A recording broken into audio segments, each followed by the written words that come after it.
Subscribe to Awaaz today. Click on the bell icon for latest national and international buzzing news.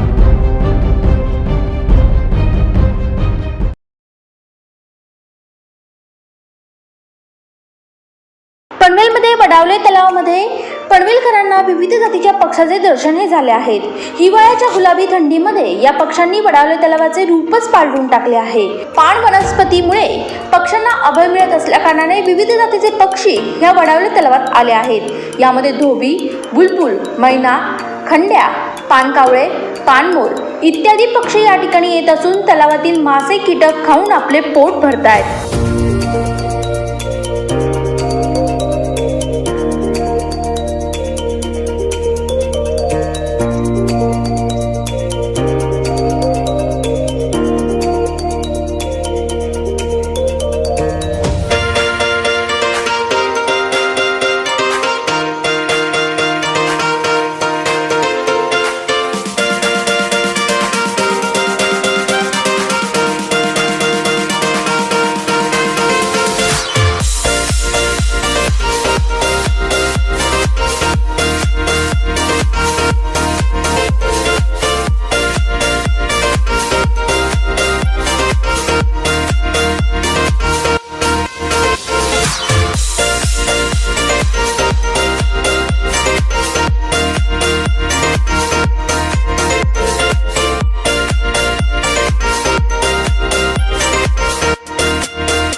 आहे असे पक्षीप्रेमी माधव अभ्यंकर यांनी सांगितले.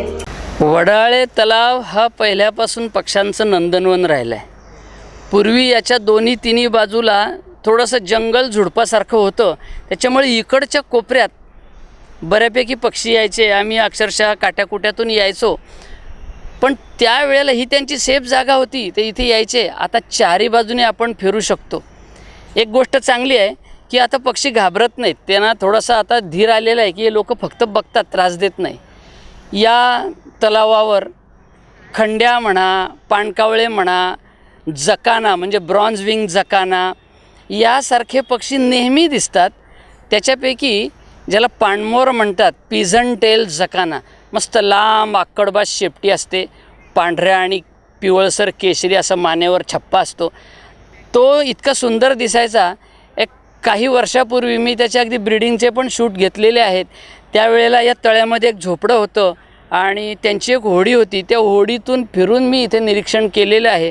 या सगळ्या पाणपक्ष्यांची घरटी, अंडी, पिल्ली मी स्वतः पाहिलेली आहेत.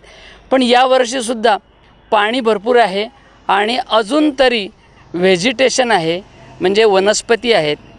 याच्यामध्ये कुमुदिनी आहे, वॉटर लिलीचे प्रकार आहेत, त्याशिवाय हायड्रा आहे. यासारख्या काही ज्ञात अज्ञात वनस्पती ज्या इथे आहेत, त्याच्यामुळे हे पक्षी इथे येतात. यांच्या पाळामुळांच्या जवळ वेगवेगळे जीवजंतू, कीटक जे असतात, अलगी असते, हे सगळे या पक्ष्यांचं खाद्य आहे. आणि कडक थंडी ज्या प्रदेशात असते, ज्या भागात असते, तिथे त्यांना राहणं शक्य नसतं. त्यामुळे खाद्याच्या शोधात आणि तिकडच्या थंडीपासून सुटका म्हणून ते आपल्याकडे येतात आणि आज इथे वस्तीला येतात. आता सध्या लेसर व्हिस्लिंग टील, ज्याला आपल्याकडे आपण अडई म्हणतो, हे पक्षी भरपूर प्रमाणात आलेले आहेत. काही महिन्यापासून इथे कूट, म्हणजे ज्याला वारकरी, ज्यांच्या कपाळावरती असा पांढरा टिळा लावलेला असतो वारकऱ्यांसारखा, म्हणून त्याला आपण इथे प्रेमाने वारकरी म्हणतो, ते कूट पक्ष्यांच्या 2-3 फॅमिली गेले 2-3 दिवस, या 2-3 महिने या तळ्यात मला वस्तीला दिसतात. आता त्यांच्याबरोबर त्यांचे बच्चेसुद्धा फिरताना दिसतात. पाणकावळे तर आपण नेहमी बघतो सतत डुबक्या मारत असतात आणि भिजून ओले झाले की बाजूच्या खडकावर किंवा झाडावर आपले रडारसारखे पंख पसरून पंख वाळवताना दिसतात.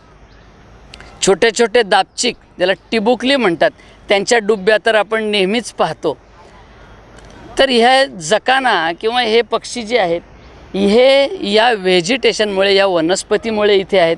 बघा, इथे या मागच्या आठवड्यात अन्य जे आमचे मित्र पक्षी निरीक्षक आहेत, त्यांनी सांगितलं की कोंबडक आलेलं आहे.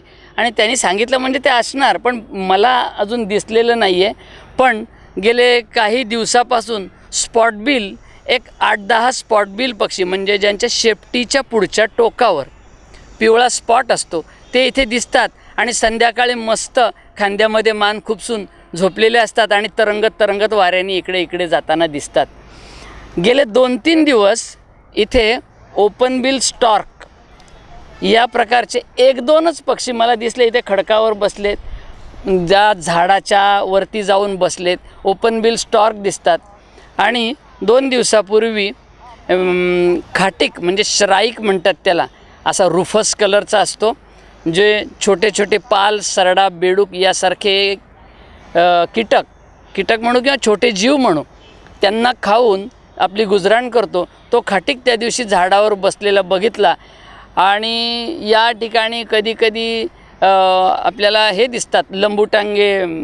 आणि त्या पलीकडच्या बाजूला जिथे झोपडं होतं, तिकडल्या खडकावर रेड वॅटल लॅपविंग, म्हणजे टिटव्या छानपैकी दबा धरून बसलेल्या असतात. माणसं आली की किरकिर करून बाकीच्यांना आवाज देतात.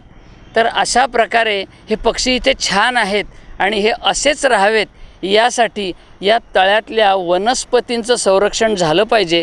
एक गोष्ट चांगली आहे की बाजूने फिरता येतं, ज्यामुळे सगळ्यांना पक्षी बघण्याचा आनंद जरूर घेता येतो. पण हे पक्षी इथेच राहण्यासाठी यातल्या पाण वनस्पतींचं संरक्षण, म्हणजे त्यांना अभय देणं, त्या काढून टाकणं वगैरे असा विषय व्हायला नको, असं माझं प्रामाणिक मत आहे. तर माझी विनंती आहे या पनवेल महानगरपालिकेच्या पदाधिकाऱ्यांना की हे वैभव जे आहे पनवेलचं, हे टिकून राहावं. काही वर्षापूर्वी एक वकीलबाईंनी पनवेलची, समग्र पनवेलची गाथा म्हणून एक ग्रंथ प्रकाशित केला. त्या ग्रंथातसुद्धा इथल्या पाणपक्ष्यांच्या संदर्भातला माझा लेख समाविष्ट झालेला आहे. तर असे वेगवेगळे, ज्याच्यात अनेक नावं घ्यायची राहिली, धोबी असतील, बुलबुल असतील, इथे अबलख मैना आहेत, साध्या मैना आहेत, असे वेगवेगळे पक्षी आजूबाजूला थांबून इथे मासे किंवा अन्य कीटक, चतुर असतील किंवा अन्य कीटक खायला येतात. छोट्या आकाराची वटवाघळे, ज्यांना पाकोळ्या म्हणतात, भेंगरी पक्षी आहेत, हे आजूबाजूला आकाशातून उडताना दिसतात. इथले काही पक्षी अंडी पिल्ली घालतात, तर याच्यावर दबा धरून त्यांची शिकार करण्यासाठी, ते त्याचं खाद्य आहे म्हणून मार्श हॅरियरसारखे शिकारी पक्षी इथे गिरट्या घालतात, ते त्यांचं भक्ष्य शोधतात. तर असं हे पनवेलचं पक्षी वैभव जे आहे ते सुरक्षित राहो आणि पनवेलवासियांना आनंद देत राहो, आल्हाददायी वातावरण असंच यावं आणि हे बघण्यासाठी आजूबाजूचे लोक इथे येवोत आणि हे आपण जपलं पाहिजे एवढी विनंती करतो आणि माझा बाईट संपवतो. धन्यवाद. व्हिडिओ जर्नलिस्ट कुणाल जयतपालचा प्रियाजवांचा report Panvel. Subscribe to Awaaz today. Click on the bell icon for latest national and international buzzing news.